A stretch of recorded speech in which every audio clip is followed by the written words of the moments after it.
Welcome to English learning. आज आम करवा प्रेजेंट परफेक्ट टेंस। प्रथमे प्रथमे आम जाना प्रेजेंट परफेक्ट टेंस को आम केमी जाना ना वर्तमान रे कौन सी काम हो सारी से हूँ प्रेजेंट परफेक्ट टेंस। ओके, ताको आम केमी बनइबा स्ट्रक्चर पे आम प्रथमे सब्जेक्ट तापरे हाव किंबा हाज नबा हाव किंबा हाज भर्बर थर्ड फॉर्म और ऑब्जेक्ट। सब्जेक्ट आम जानी कौन सी एक नाम या सर्वनाम नाउन या प्रोनाउन।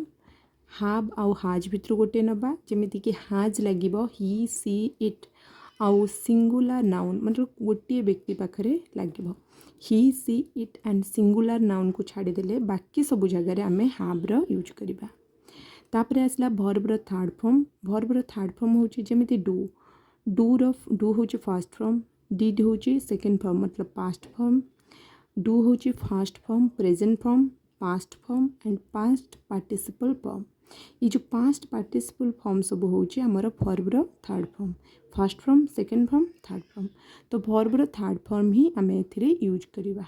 ठीक अच्छे, तेबे आम ए जाना कि आम प्रेजेंट परफेक्ट टेंस रे अच्छी सेंटेंस बोली आम केमी जाना। ठीक अच्छे, जमी मुझे कहली कि कौन सी काम हो सारी वर्तमान रे कौन सी काम हो सारी जमी मु खाई मु जाइछि बा खाई सारी।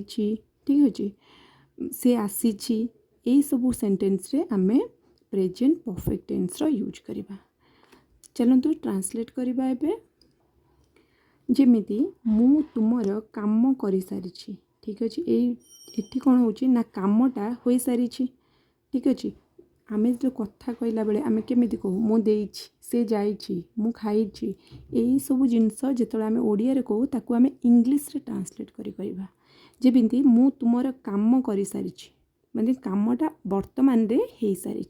ठीक अच्छे, एथि सब्जेक्ट हूँ मु तो सब्जेक्ट लगे आमर आई पाखे कौन लगे ना हाव ही सी इट सिंगुलर नाउन एतिक मन रखीदे आम आ बाकी जगह आम हाव लगेबा।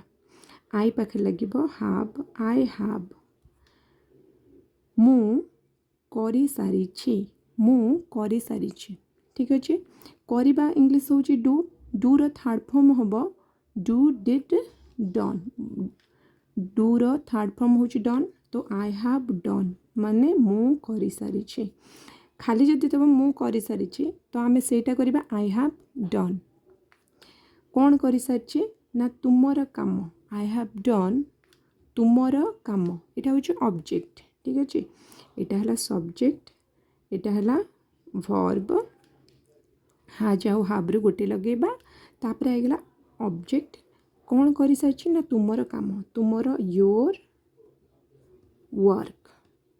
ठीक अच्छे, आई हाव डन योर वर्क।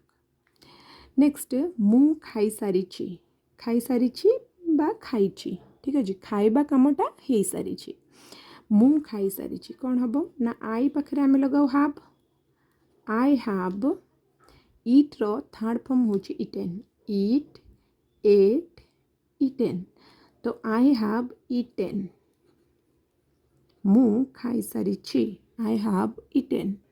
जदि सेमिति हम मु मध्याह्न भोजन खाई सारी जो गाधुआ बेले आम खाऊ लंच टाइम रे तो सेटा आम को मध्याह्न भोजन को आम कौन कही लंच।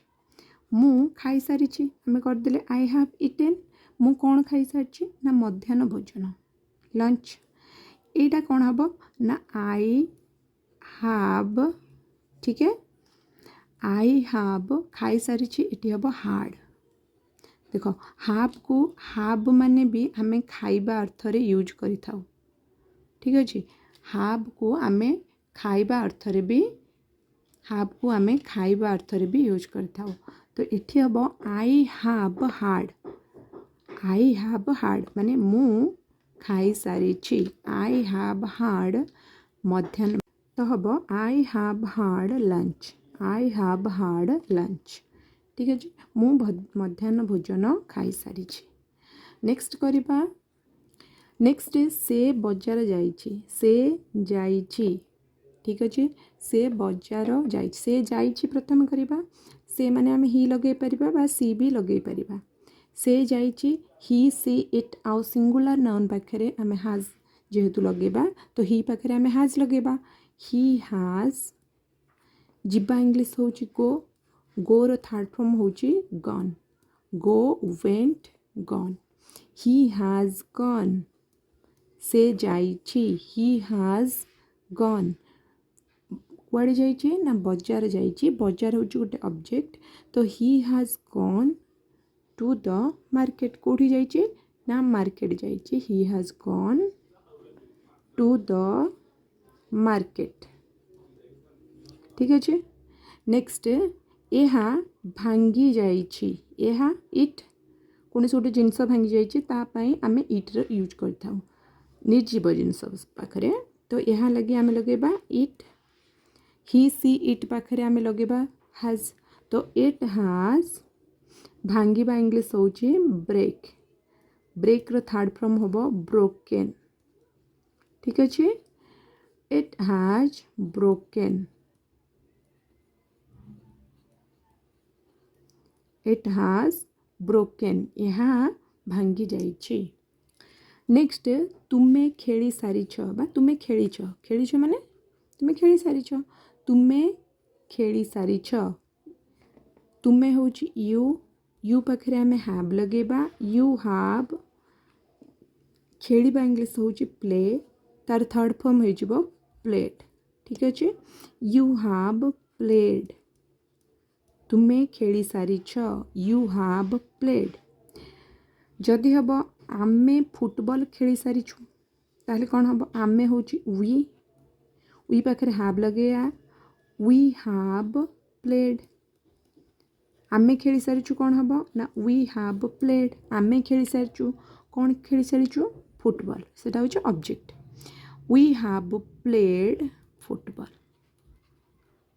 ଠିକ୍ ଅଛି ଯେକୌଣସି ଗେମ୍ ପାଇଁ ଆମେ ସେ ଗେମ୍ର ନାଁ ଲେଖିବା ନେକ୍ସଟ ସେ ଦେଇ ସାରିଛି ବା ଦେଇଛି ସେ ଦେଇଛି ବା ସେ ଦେଇ ସାରିଛି ବର୍ତ୍ତମାନରେ କାମଟା ହେଇସାରିଛି କ'ଣ ହେବ ନା ସେ ଦେଇ ସାରିଛି ସେ ହେଉଛି ହି ପାଖରେ ଆମେ ହାଜ୍ ଲଗେଇବା ହି ହାଜ୍ ଦେବା ଇଂଲିଶ ହେଉଛି ଗିଭ୍ ତାର ଥାର୍ଡ଼ ଫର୍ମ ହେଉଛି ଗିଭେନ୍ ଠିକ୍ ଅଛି ହି ହାଜ୍ ଗିଭେନ୍ ସେ ଦେଇ ସାରିଛି କ'ଣ ହେବ ନା ହି ହାଜ୍ ଗିଭେନ୍ ଯଦି ଆମେ କହିବା କି ସେ ଟଙ୍କା ଦେଇ ସାରିଛି ଟଙ୍କା ଦେବା ମାନେ ତାକୁ ଦେବାର ଥିଲା ସେ ଟଙ୍କାଟାକୁ ଦେଇ ସାରିଛି ତ ସେଠି ଆମେ କ'ଣ ୟୁଜ୍ କରିବା ନା ହି ହାଜ୍ ସେ ଦେଇ ସାରିଛି କିନ୍ତୁ ସେଟା ତାର ପାଉଣାଟା ସେ ଦେଇ ସାରିଛି ମାନେ ତାକୁ ଦେବାର ଥିଲା ଯେଉଁଟା ସେ ଦେଇ ସାରିଛି ସେ ଟଙ୍କା ଦେଇ ସାରିଛି ହି ହାଜ୍ ପେଡ୍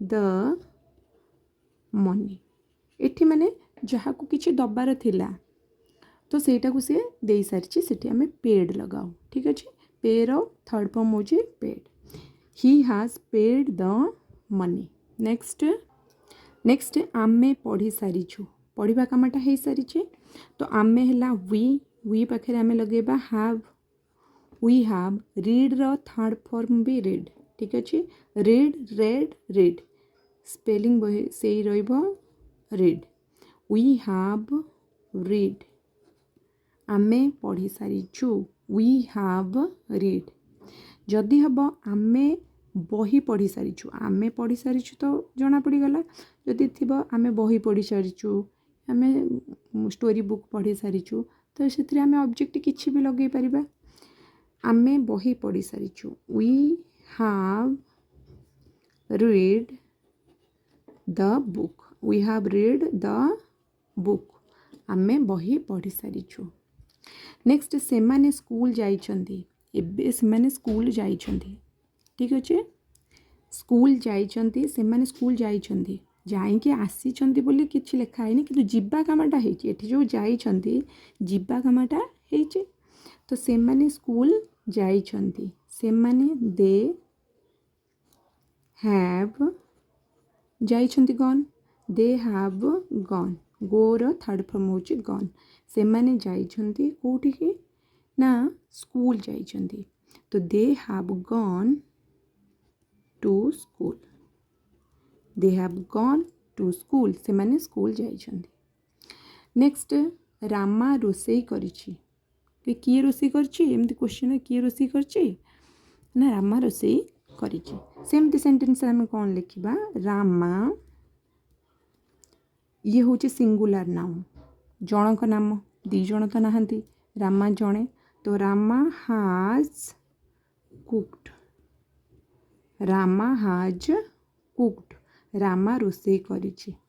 ଯଦି ଏଠି ଆସିବ ରାମା ଭାତ ରୋଷେଇ କରିଛି, Rama has cooked rice, Rama ଡାଲି ରୋଷେଇ କରିଛି ବା ରୁଟି କରିଛି, ରାମ ଯାହା ବି କରିଛି, ତ ଆମେ ସାଇଡ଼୍ରେ ଅବଜେକ୍ଟ ଦେଇକି ଆମେ ତାକୁ ଲେଖିପାରିବା।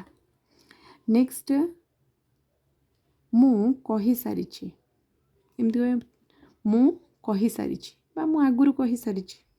ଆଗରୁ କହିସାରିଛି ମାନେ ଆଇ ହାଭ୍ ଅଲରେଡ଼ି ସ୍ପୋକେନ୍,